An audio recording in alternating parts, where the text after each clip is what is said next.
आपने महसूस किया होगा कि जो लोग अच्छे कर्म करते हैं वो परेशान रहते हैं, वहीं जो बुरे कर्म करते हैं वो खुशी से रह रहे होते हैं।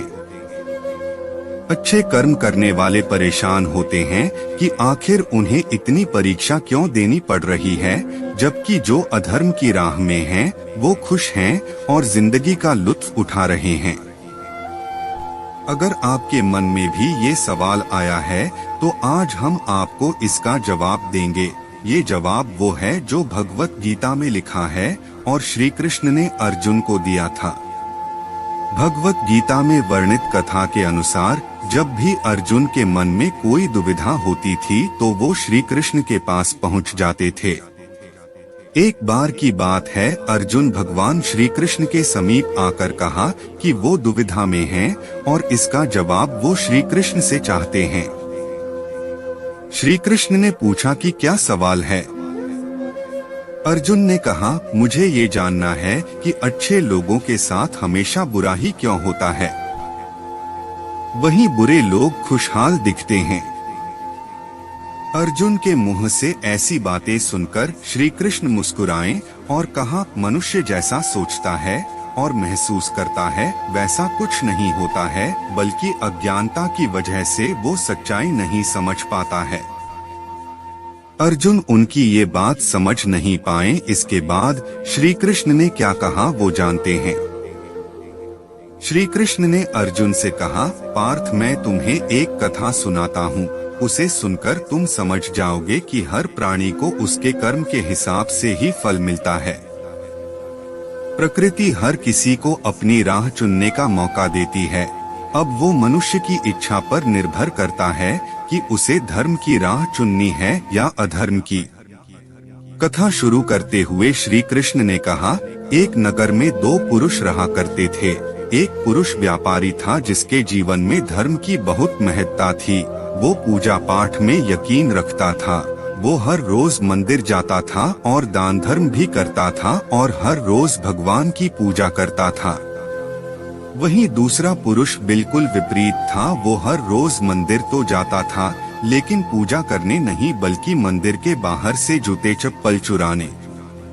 उसे दान और धर्म से कोई लेना देना नहीं था। समय बीतता गया और एक दिन बहुत जोर की बारिश हो रही थी। इस वजह से मंदिर में पुजारी के अलावा कोई नहीं था। ये बात जब दूसरे पुरुष को पता चली तो उसने कहा कि ये सही मौका है मंदिर का धन चुराने का। पंडित से नजर बचाकर उसने मंदिर का सारा धन चुरा लिया। उसी समय धर्म कर्म में विश्वास रखने वाला व्यक्ति भी मंदिर पहुंचा। दुर्भाग्य से मंदिर के पुजारी ने उसे ही चोर समझ लिया और चिल्लाने लगे। वहां लोग एकत्र हो गए और उसे बहुत मारा। किसी तरह वो बचते बचाते वहां से निकला तो दुर्भाग्य ने उसका साथ वहां भी नहीं छोड़ा। मंदिर के बाहर वो एक गाड़ी से टकरा गया और घायल हो गया। फिर वो व्यापारी लंगड़ाते हुए घर जाने लगा तो रास्ते में उसकी मुलाकात उस पुरुष से हुई जिसने मंदिर से धन चुराया था। उसने कहा, आज तो मेरी किस्मत चमक गई, एक साथ इतना सारा धन मिल गया। ये सब देखकर उसे बहुत बुरा लगा और उसने अपने घर से भगवान की सारी तस्वीरें निकाल दी। कुछ सालों बाद दोनों की पुरुषों की मृत्यु हो गई। मरने के बाद जब दोनों यमराज की सभा में पहुँचे और भले पुरुष ने दूसरे व्यक्ति को देखा तो उसे बहुत गुस्सा आया।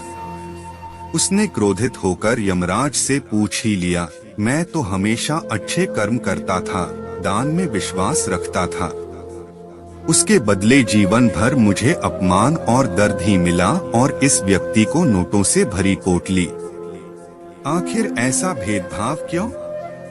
इस पर यमराज ने कहा, पुत्र तुम गलत समझ रहे हो। जिस दिन तुम्हारी गाड़ी से टक्कर हुई थी वो दिन तुम्हारे जीवन का आखिरी दिन था, परंतु तुम्हारे अच्छे कर्मों की वजह से तुम्हारी मौत सिर्फ एक छोटी से चोट में बदल गई। तुम इस दुष्ट व्यक्ति के बारे में जानना चाहते हो। दरअसल इसके भाग्य में राजयोग था, मगर इसके कुकर्मों और अधर्म की वजह से वो सिर्फ एक छोटी सी धन की पोटली में बदल गया। कथा सुनाने के बाद श्री कृष्ण अर्जुन से कहते हैं, पार्थ, क्या अब तुम्हें तुम्हारे सवाल का जवाब मिल गया?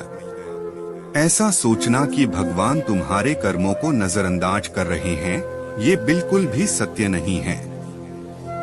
भगवान हमें कब क्या किस रूप में दे रहा है, मनुष्य